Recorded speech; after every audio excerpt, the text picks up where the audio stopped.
వేస్ట్లే కానీ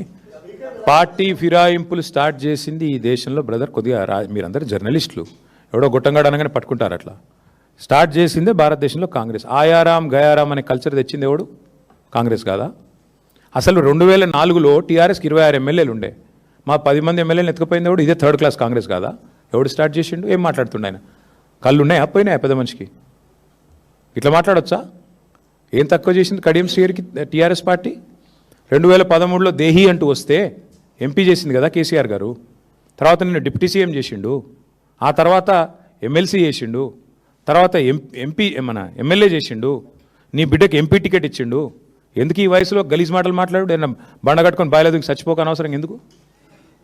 ఆ మాటలు నాకు అర్థంగా సిగ్గు లేకుండా ఎందుకు బతుకు అది ఏ పార్టీ నువ్వు చెప్పు నాకు తెలియక అడుగుతా నువ్వు ఆడనమ్మగనా ఏంటి నువ్వు అదే అంటున్నా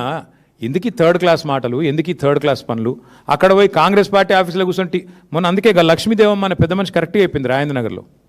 రాజేంద్ర నగర్ పోయిన మధు పార్క్ రిడ్జ్ అపార్ట్మెంట్స్కు పెద్ద మనిషి ఎంత బాగా చెప్పిందంటే ఆమెకు 87 ఏళ్ళు బిడ్డ ఈ ఎమ్మెల్యే ఇక్కడ ఉన్నోడు కళ్యాణం టీఆర్ఎస్తో చేసుకున్నాడు కాపురం కాంగ్రెస్తో చేస్తున్నాడు అని చెప్పింది ఎంతకంటే ఏం చెప్పాలి మీ బతుకు గది ప్రజల దృష్టిలో మీది ఒక హీనమైన బతుకు మీరు అట్లే బతుకుతాము ఇక్కడ గెలిచి అక్కడ సంసారం చేస్తామంటే మీ కర్మ మేమేం చేస్తాం